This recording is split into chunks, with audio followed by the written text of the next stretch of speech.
Hi, everybody. Welcome to today's webinar. We're grateful you're here. My name is McKay Allen. You can see Joey Iribarren on the screen from Beyond Creative. Thanks for jumping on, everybody. We're going to have a good time today. We're going to try to get you out the door in about 30 minutes and make this a useful and interesting discussion. So the topic today is how you can deal with negative Google reviews. And this is a really important topic because we have both seen, I think, Joe and I, dealers who have a couple negative reviews really impact their business. And so we want to talk to you about how to deal with those and how to limit the ones that you actually get. So why don't we get started here and just I'll do a quick intro about Connect, and then Joe, take a second and tell us a little bit about Beyond Creative. So first and foremost, Connect, we're based outside of Salt Lake City, Utah. We're a text messaging platform for power sports dealers. So we work with about 3,000 dealers across the US and Canada, and we do essentially four things. We help you communicate more efficiently with texting. We help you generate more leads via texting. We help you collect payments via texting, and we help drive online reviews via texting.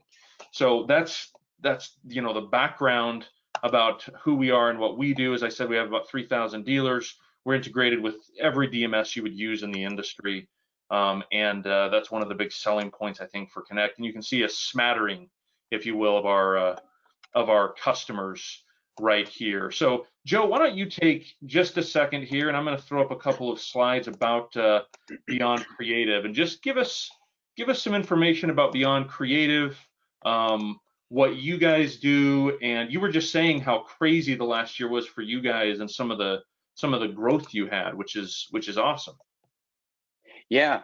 So thanks for the intro, McKay. And we were lucky and blessed enough to have an amazing 2020. I feel a lot of dealers did. One of the things that they kind of came across was that they realized, within the influx of a lot of leads, they realized that, oh man, we're not doing so hot on the follow-up side and not doing so hot on like the management of like our marketing services.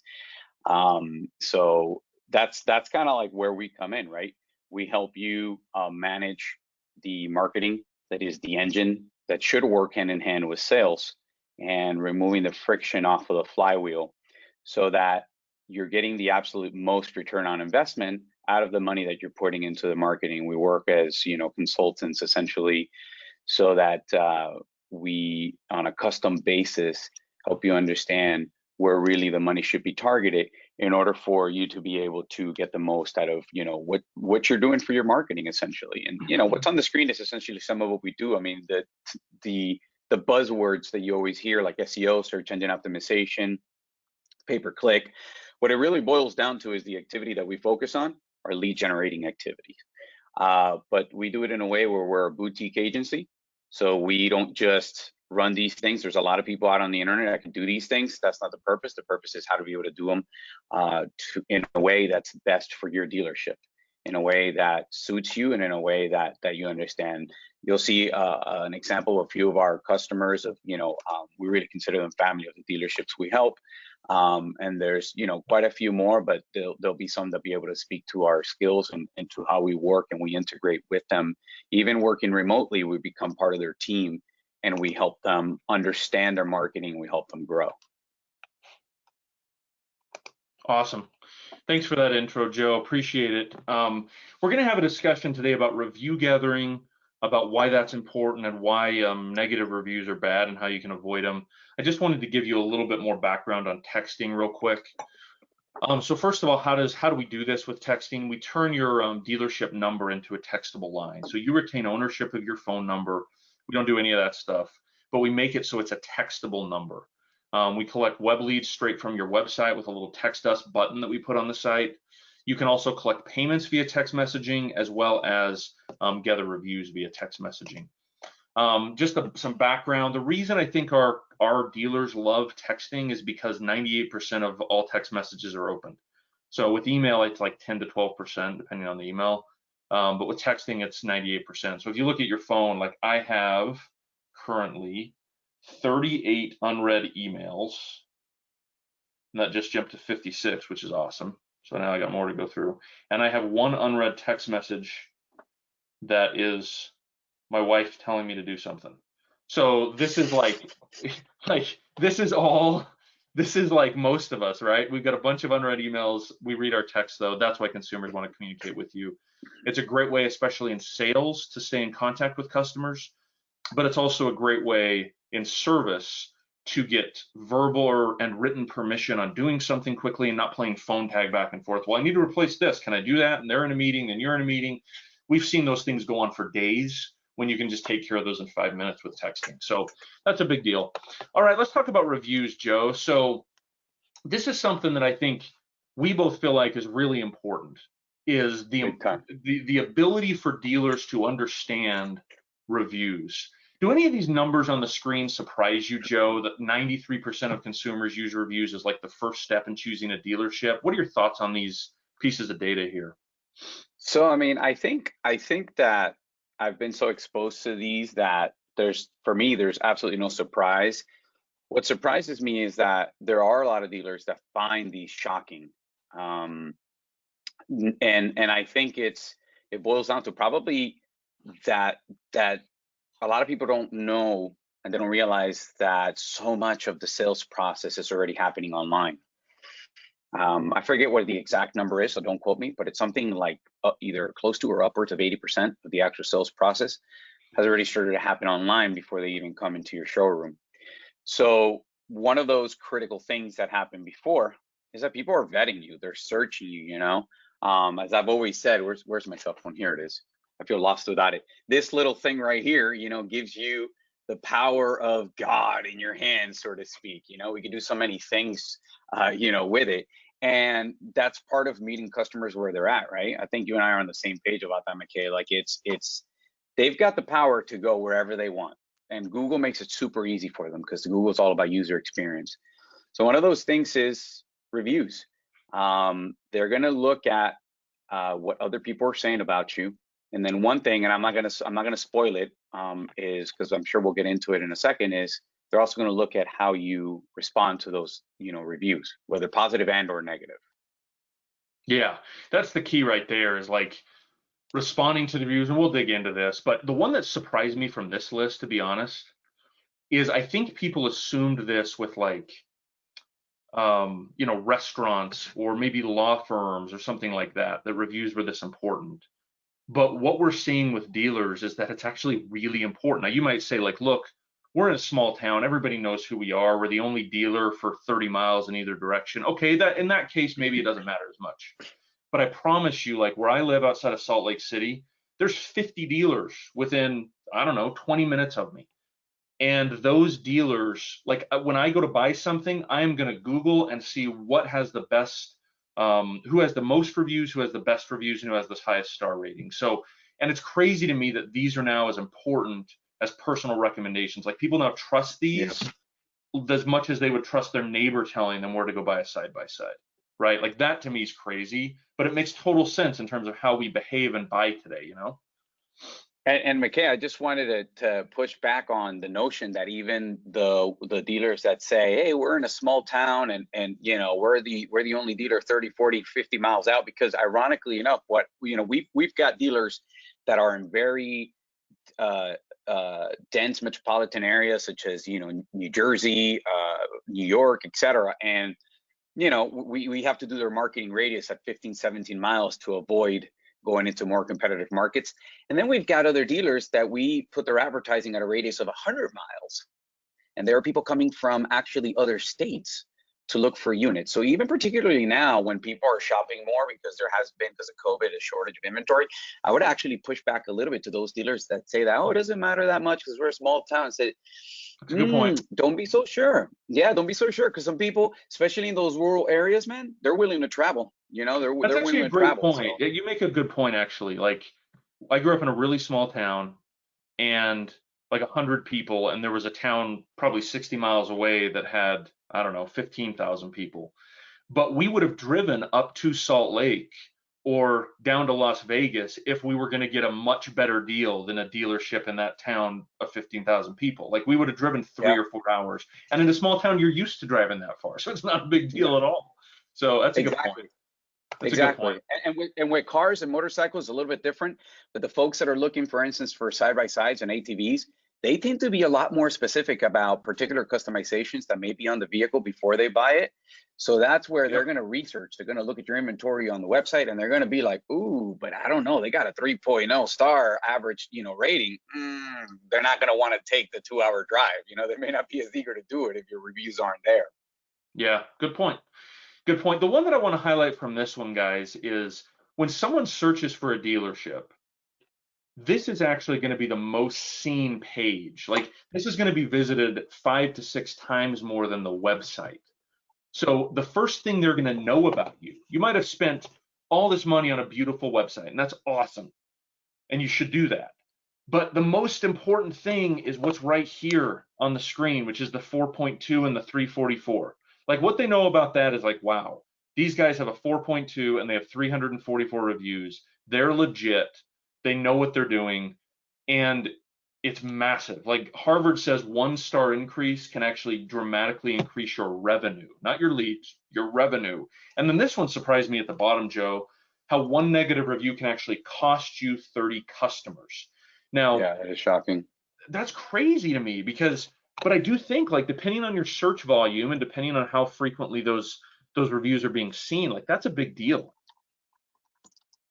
Yeah, absolutely. And I want to add to the point for, if for a dealer that's here with us and joining us, right? And they go, well, why is that so much more important than our website? Because the nature of how people look, particularly in high intent in Google, they're searching a keyword, right? They're searching something, and boom, then you populate in that key aspect as far as the map pack and what shows your reviews and all of that. That is key prime real estate for search. So prior to them clicking over to the website, to piggyback on what McKay is saying, is if those numbers, if you're not, and remember, Google's all about user experience. So Google doesn't want to push you to the top. Their algorithm is made up of a lot of different things.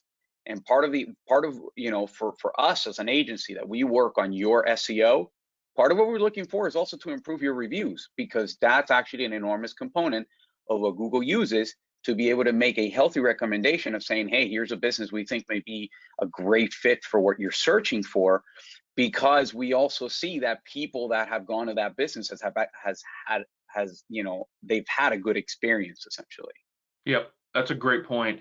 So this is interesting. I want to hit these 5 topics here in the 15 minutes or so we have, Joe. So let's look at these. How common are bad reviews? And I have some data from our customers on this. So right now in our dealership customers, they're averaging about 1 negative review every 50 reviews they get, 50. Is that good or bad? I'd much prefer that you get a bad review every 200 reviews rather than every 50. Let's put it that way. Now, that to me is, I think, one of the benchmarks that you should use to measure business success is like, how frequently am I getting bad reviews? Is it 1 out of every 50? Is it 1 out of every 200? Is it 1 out of every 1,000? Right? Like, how common are these bad reviews? And then the second one is one that I want to spend some time on, which is tips for avoiding bad reviews.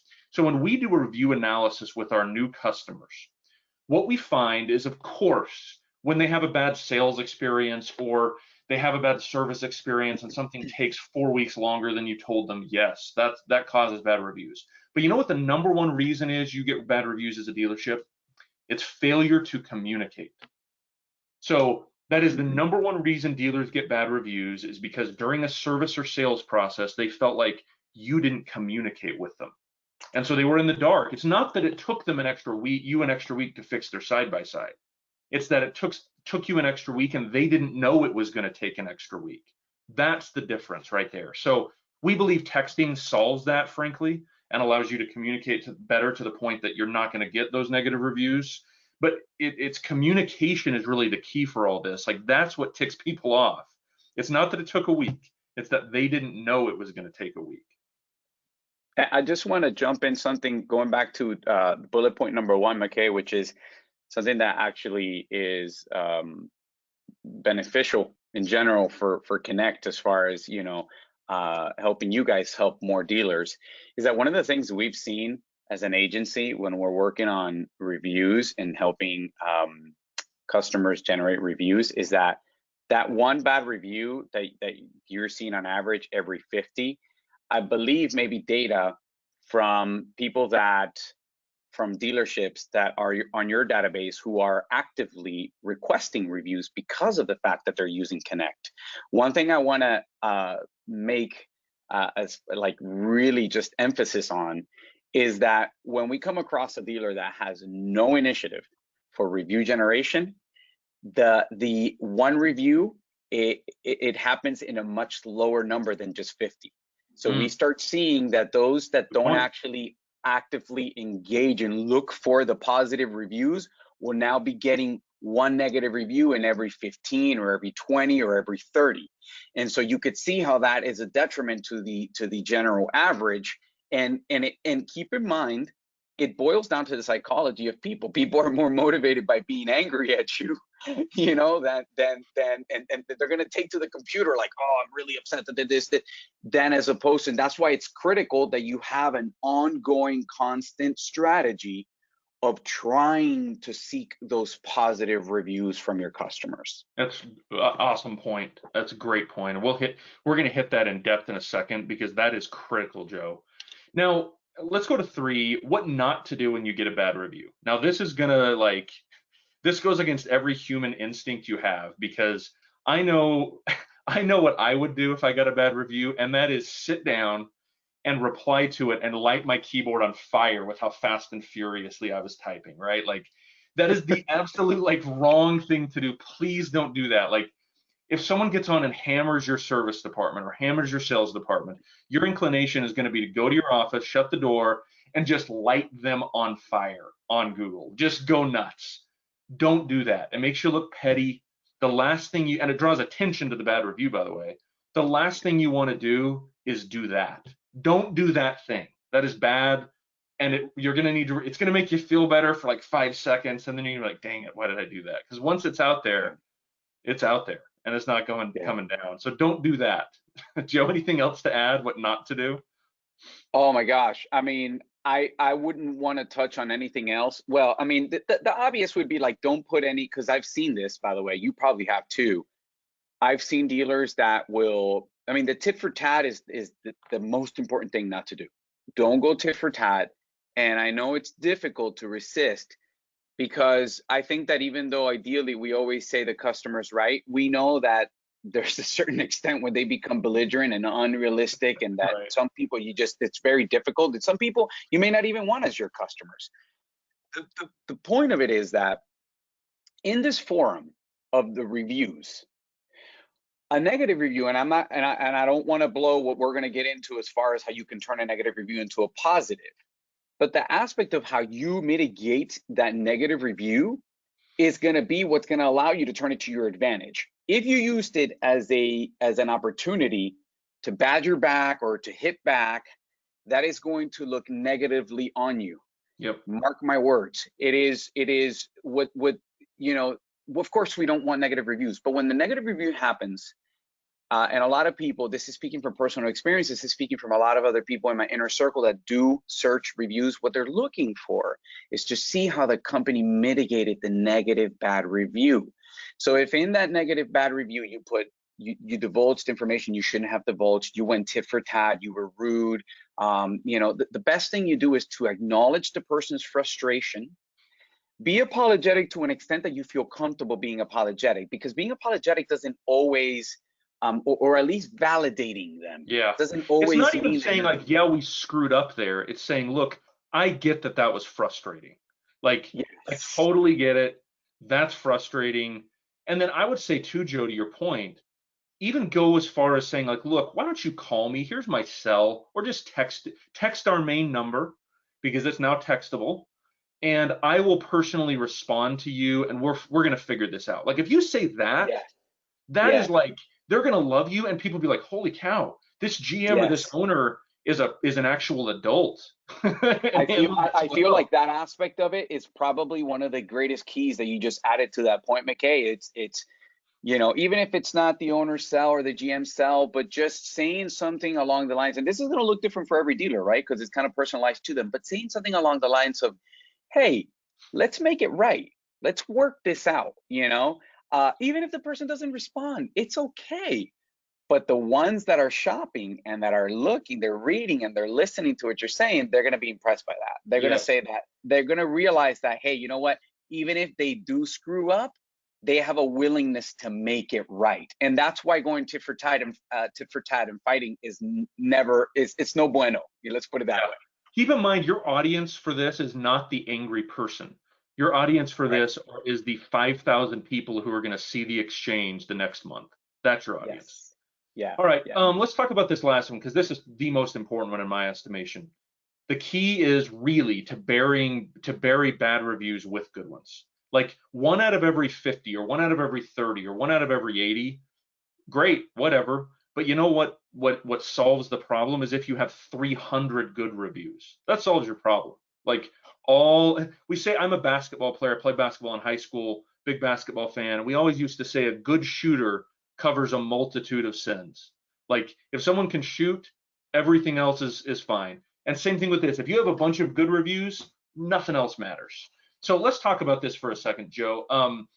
I want to talk about internal process because one of the things that we see, and you can read the stats on here, I won't read them to you, but you've got to have a lot of reviews and you've got to have new reviews. The big mistake we see dealers make is they will have no internal process. They'll have no internal owner for the process.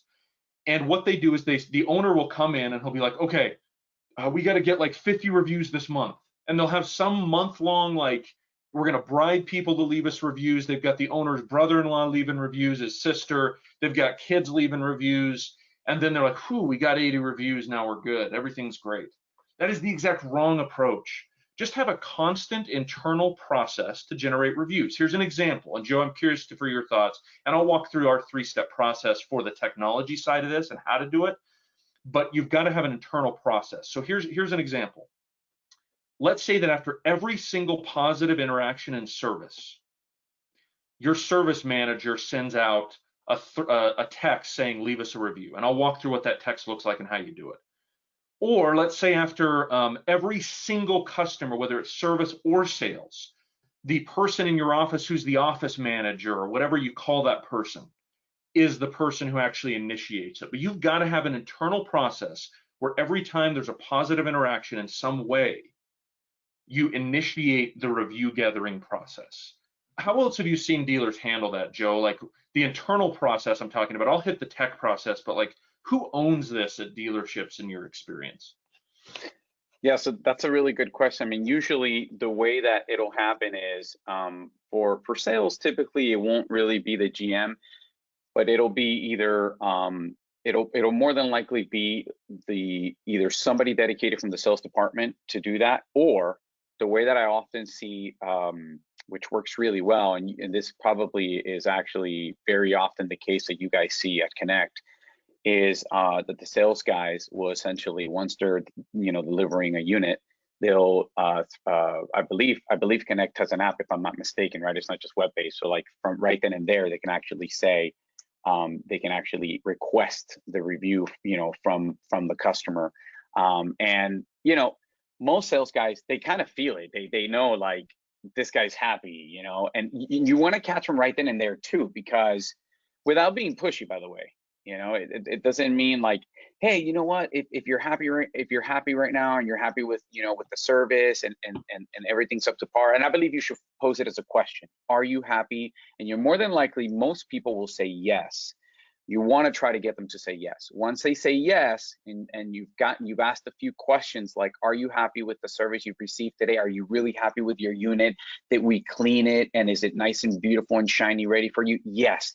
Hey, by the way, if it's not too much to ask for, would you mind before you take off on your beautiful new vehicle, just leaving me a quick review right now? We can even take a picture of you on your new bike, and I'm not going to tell you what to say. Just tell me whatever, just put on there whatever comes from your heart, and whatever it is. Vast majority of people are going to give you a 5-star. Some of them may put a 4, but as long as they're honest and they feel comfortable, boom. And that's a process that. What's cool about that is that each individual sales guy has, kind of like their own responsibility as to requesting that review. And so you can kind of even turn it into a competition sort of deal. So like who gets the most, and then you do spiffs of who gets the most, I like right? that. Yeah, and listen, it doesn't have to be awkward at all. And the beauty about doing it right then and there, through the app, as opposed to like doing it afterward, is that, guys, everybody gets busy. Now, the beauty about texting, which is one of the things that Connect allows you to do, that that through other companies, it's like email gets buried, forget it, Yeah. But doing it right then and there when it's hot is the best thing. The dynamics of service may be a little bit different, but I've also noticed that in service, usually it's like each advisor that kind of takes ownership of that too. You can add the spiffs too as well. So that works well there. And for like parts, it could be a little bit more of like the parts manager, or somebody who's like, the assistant to the parts manager, who could kind of mend that, and parts could be a little bit different in the sense that if it could be something a little bit more automated and you just kind of batch out, toward the end of the day, all of the transactions that you process, then that's also an option. But that's typically the way that I've seen has worked best for like our customers. Yeah. That's interesting. So the big takeaway, I would say, is you've got to have an internal person or persons who own this. And it's got to be constant. It can't be like, again, the month of February, we're going to get 100 reviews. It's like, that's fine. You can do that in February, but make sure you do it also in March, right? Like, you've got to have this process that's built internally. So you mentioned something, Joe, that I thought was great, which is most businesses right now that ask for reviews, they do it via email. So they'll send an email like 3 days after that says, hey, leave us a review. Do you know the response rate for those, the percentage that actually leave a review for those emails? It's less than 1%. It's less than 1%. I believe it. So what we suggest is using this texting process, and naturally we're biased, but the data shows it works. First, you send a text. This is a pre-built text, one for sales, one for service, one for parts, that has your logo, shows up with your business name, and this is all customizable, right? You build it once and then you click send. So it's really easy for, as Joe said, for the members of the sales team to just click send and start the review process, or the parts manager or the service manager or whatever. So send the text. Number two, the customer then clicks on the review site. Now, 92% of phones in the US and Canada are logged into Google and Facebook at all times. So this is easy. They don't need to log into anything. Third, they then post their review and leave the star rating. That's it. And do you know the rate I mentioned with email? It's less than 1%. With this process I just showed you, it's 38%. So and I could tell you for a fact. Sorry to interrupt. I just wanted to double down on the point that you made, because when we manage it for our dealers, and we do it on their end, what we do both, right? So we'll send on their behalf an email and a text, and every single time what you're saying is exactly what plays out. That the percentage of people that leave the review, I mean, we still do it just as good practice to send the email, but typically we send at least 2 emails. And even so, the response we always get via text, when they reply via text, is always greater than via email. So absolutely. Yeah, it's really critical. So again, let's just review here. Maybe we'll go back. I'll go back to those slides where we were having the discussion point, Joe. So how common are they? We're seeing like 1 out of 50 when people start working with us, push to 1 out of 100 or 1 out of 200 or none. Tips for avoiding bad reviews. You're always going to make mistakes. There's always going to be issues, but you can always communicate better. You can control that. And if you do that, you'll get rid of 70% of your bad reviews immediately that you were going to get. What not to do when you get a bad review, Joe and I both hit this one pretty hard. Resist every urge within you to just light your keyboard on fire as you respond. Don't do that. What should you do? Respond with like a helpful, sincere, understanding, empathetic response, and even offer to make it better. Like give them your number, give them your direct email, whatever. And remember, your audience is not that person. It is the 5,000 people who are going to see that review that month. And then finally, the key to all this is really burying bad reviews with good ones. And we strongly recommend, Joe talked about the internal process, which I loved. And then we recommend using this as the sort of technological process. So Joe, anything to add from this slide or anything that I just recapped before we close up shop here today? Yeah, so on the fourth bullet point of the 5 main bullet points that you had prior, I was going to suggest that, can you go back to that slide there for Yeah, a yeah, of second? course. I like bouncing around. Yeah. I like. Yeah, it keeps things fresh, we keep them on ice. Sure. So I know we're focusing on bad reviews, but I just wanted to say, guys, that one thing that is important for the overall health and view is that also don't neglect responding to the positive ones. So Good point. respond to the positive ones and say, thank you so much for taking your time and leaving us a review. We greatly appreciate the fact that you did that. If you have any questions on anything on your new motorcycle or whatever the case may be, leave something a little bit personalized. So don't divulge private information of, like, you don't have to put the model. I would recommend not putting the model that they got. But if it's a motorcycle, put a motorcycle. If it's an ATV, it's an ATV. So if you have any new questions on your brand new ATV, on your 2021 ATV, blah, blah, blah, please hit us up here. And what that's going to do, guys, is it's also going to give, for people that really do their homework, they're going to be looking through all the positive and the negatives. Yep. And if you're only replying to the negatives, they're gonna be like, oh, that's all they care about, So remember, these are things that are subliminally going on in people's psyche. So I would just say, don't negate the positive ones, and that's one thing that I definitely wanted to add to that. And last but not least, to the point of the system that I was mentioning with regards to the spiffs, and then each sales guy being responsible for their own. One thing I failed to mention earlier was at the head of that does need to be somebody who's in charge. For instance, it could be the sales manager or the GM, to make sure that, just like they're looking at that the sales numbers are being met or being hit every month, that they are monitoring.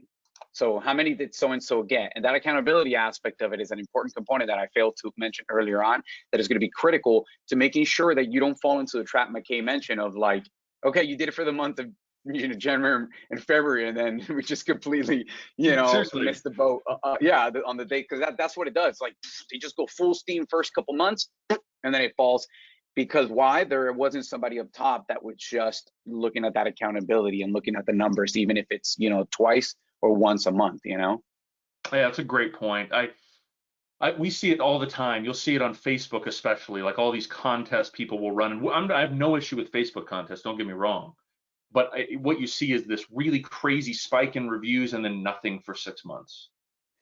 Radio And silence. then I guess my final thing I would add, Joe, is, again, this texting process is really the best process you can follow. But the most important thing I would add is, make sure you think about this from the consumer's standpoint, from their perspective, right? Like, before I go to a new restaurant, I'm going to check reviews. Now, I'm probably not going to go through hundreds, of course, but like, if I'm going to a brand new restaurant, I want to go to TripAdvisor or Yelp and see, like, exactly what people are saying about it. And it will make a difference on my decision.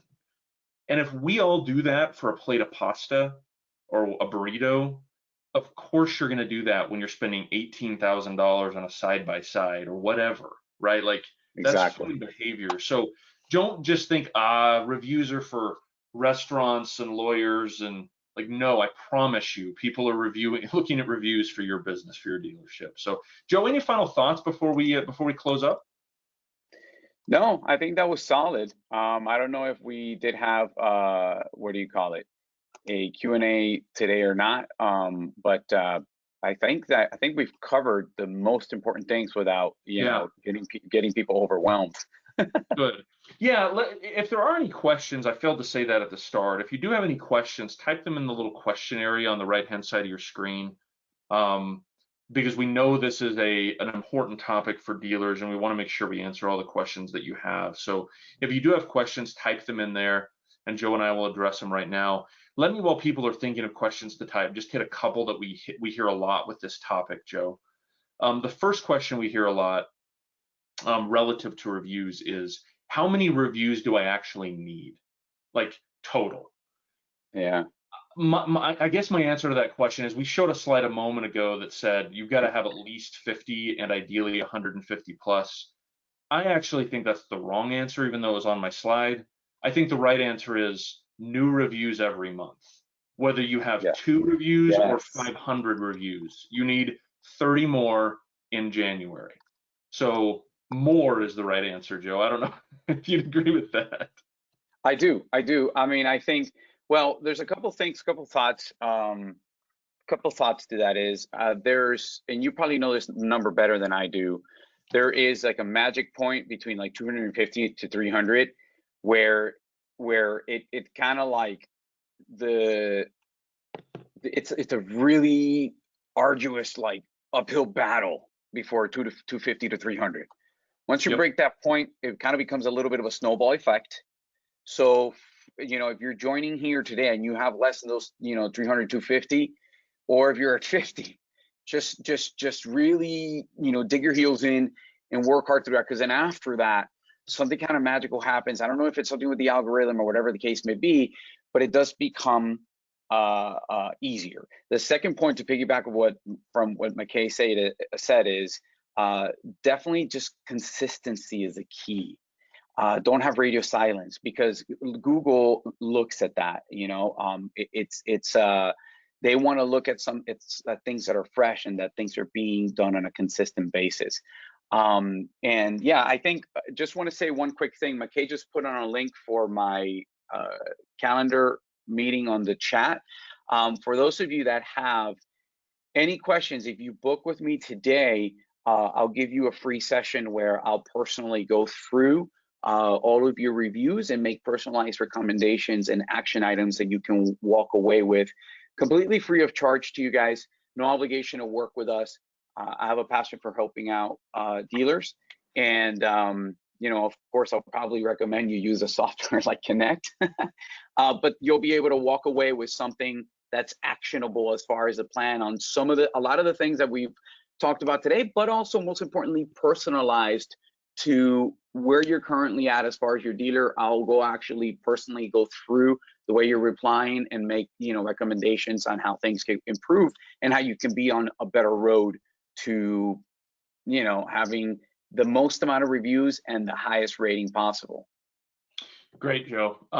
That's awesome. And I encourage everybody to get in touch with Joe. He does such a great job for dealers, and he's awesome. So, hey, two more questions here. One that we get a ton, and then one that I've not really heard before. So this is a good one, Elizabeth. Thanks for asking it. So first one is, how do you get Google to remove or modify negative reviews? So there is a process. You can report the review as false or spam or whatever. It is like you have a better chance, and it is easier to win like a federal court case than it is to get Google to remove a review. Like, I'm not kidding. Like, it's friggin' nuts. Like, I didn't want to be the negative Nelly, but I was going to say the same exact thing. Yeah, like, sure. So is it possible was the exact question? Yes, it's theoretically possible. Do you want any part of it with Google? You do not. Like, just you know what? It's much easier. It is easier to get 100 new reviews than it is to get Google to remove your bad one. Now, start the process. Great. Like, maybe they'll remove it, especially if someone's being like abusive or offensive or whatever, or they're just saying like blatantly false things. Sure, go through the process, but like, don't wait up at night clicking refresh to see if the review's coming down. Like, that would be just as an expectations management, just a very quick anecdote on there. He's absolutely right with what he's saying. It has to be blatant profanity, or just like completely, like maybe they messed up and they were thinking about a different company and it wasn't yours. Right. And they actually, if they start criticizing your like Mexican food, you're like, wait, like, this is not us. Exactly. But those things are rare. And just to give a quick note, you know, I was actually, before starting Beyond Creative, marketing director in-house for a very big dealership based in South Florida, power sports dealership. And they had a very unfortunate event where a famous rapper, very up and coming, was shot and killed right outside their gates. That was a PR nightmare, guys. When I tell you it was a PR nightmare, you can't even imagine. My phone wouldn't stop dinging at 2, 3, 4, 5 in the morning. And there were a lot of reviews that started coming up on there about that it was a conspiracy theory between the dealer and the people that shot him. I mean, things that were so far out there because people were hurt and they were emotional and all of that. You can't imagine how much, not just me, you know, the people from the team were supporting me in reporting these things. Man, I think out of dozens that we reported, if we ever were able to even get one down, even if they were irrelevant, just because of the fact that what happened was on our grounds, Google kept them. So to McKay's point, the best, and you're better off just bearing the negative points and holding your breath to getting Google to take those off. So, yeah, it's just a mess. Like, yeah. Elizabeth asked a good question. She says, we are having customers who are leaving reviews and criticism of the business practices of the industry, such as like ADM or freight or setup charges that we have to charge these days. So they're like not understanding the nature of these charges. What I would suggest, Elizabeth, is two things, and Joe, whatever you would add to this, is number one, when you go through the purchasing process, ensure your sales team is explaining, or your finance team is explaining and expressing what these are. Because again, 100%. it goes back to what I said, people are not going to be mad by the thing that went wrong. They're going to be mad by your lack of ability to communicate about that thing. But if you can go back to a text thread on Connect and show them like, wait, we pointed out there was going to be a line item for freight charges and it was going to be a decent amount of money. That's what this is. And we showed it to you. Like, you communicate, I promise you, you're going to decrease the number of these reviews that you're getting about ADM and freight charges. Joe, anything to add there? Yeah, the only thing I would say is 100% on what you said. It's clear the communication before the negative review happens. Once the negative review happens, what I would encourage you is to find, if it's a commonality, if it's something that you're seeing is happening very common, then number one, there may be there may be something in your process internally that's broken. Somebody in the team may not be communicating. Could very well be finance. And then number two, what I would say is try to come up with a little bit of a type of a canned response. It's not going to be fully canned because you can't just copy and paste. You're going to have to customize a little bit. That explains, I think most people are reasonable enough to understand that most people don't know how remarkably low the profitability on new units are for a dealership. Most people are actually kind of shocked to find out, if it's 10 to 13, 14 points, and a dealer makes, a good chunk of their money on a lot of these things. And so find a way where you can kind of explain that you're in business for making money. But what happens is, to McKay's point, right, and how those two things that I'm mentioning with what he mentioned marries and come together, is that if they felt you were hiding it from them on purpose, they're going to feel like you're a crook, even if you're not. And so that's where the communication and then also how you mitigate afterward becomes critically important. How you're going to resolve that problem. That's great. So I want to tell you one story and then we'll be done. So and this was from a car dealership that happened to me 2 weeks ago, and it is the only time in the last like decade I've left a negative review. Okay, on anything about anything ever. I'm not that guy, but I did this time because it ticked me off. So my wife has driven a Ford Escape, a little SUV, for like 3 or 4 years. She said, hey, I want an SUV with a third row.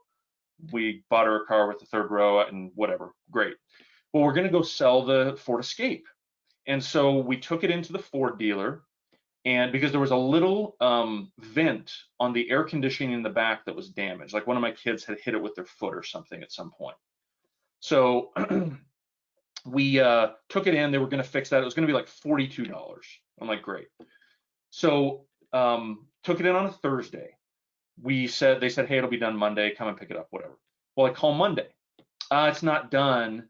While it was here, we did a recall fix that I had not given permission to do, by the way. I didn't ask for it. They just decided to do it because it was in. And it's going to take longer because the recall part is not there. It's not here. We have to order it from Tennessee. Like, okay, how long is that going to take? Thursday. You can come and pick it up Thursday. All right. So Thursday morning I call. The part hasn't arrived yet. It's not going to be here till Tuesday. Okay. Now keep in mind, the vent is fixed. The recall part is what's not fixed. So Tuesday comes, I call, it's still not ready. At that point, I asked to talk to the manager. He gets on it. He says, okay, here's the deal. What happened was one of my guys was fixing the recall thing, which was something on a door, and literally broke the door to the point where it will not stay closed. Oh, gosh. Yeah. So I'm like, okay, this is awesome. Thanks for that. So I got kind of disturbed because I was like, guys, A, you didn't tell me you were doing the recall thing. B, you didn't tell me, like that you actually broke the part that you now can't get. This wasn't the basic recall. Like during the recall fixing, you broke the part. and now the door won't say shut, so I can't even come and get it. In the meantime, we're having people, because we listed the car, say, hey, I'm interested in coming looking at it, coming looking at the car and buying it, blah, blah, blah. We have kept on to tell them no, because it's in the dealer getting fixed, which looks great to a potential buyer. Anyway, long story short, it wasn't, the thing that was frustrating wasn't that it took longer. It was that they didn't communicate. It was that they never once said, hey, look, while it's in here, we're going to do a recall. Is that cool? They never did that. They never said, we broke it, it's going to take a while. And even during the process, I was the one who had to call them, because they didn't have texting, by the way. I had to call them and to get my updates. They didn't call me. So my point with all of this, if you remember nothing else, it's two things. Have a process for internal reviews and make sure you communicate, because I'm telling you, what ticked me off wasn't that it took a while. It's that they didn't communicate about it during the process. And you felt that they were deceitful, because check it out, they didn't really tell you until you pressed. No, you could tell they didn't ever want me to know that they had broken it. They just wanted it to be like, no, the part's delayed. It's like, well, the reason the part's delayed is because you broke the darn door, and now I can't even come get it because the door won't shut. Anyway, don't break people's doors either. That'll help. All right, everybody, thanks for jumping on. Joe, thanks for hearing my story time. Have a great, what is today, Monday? Have a great Monday. Have a great week, everybody. MLK, you're awesome. That's right. Long weekend. Yeah, seriously. Thanks, guys. See ya. Thank you, McKay. Thanks, everybody.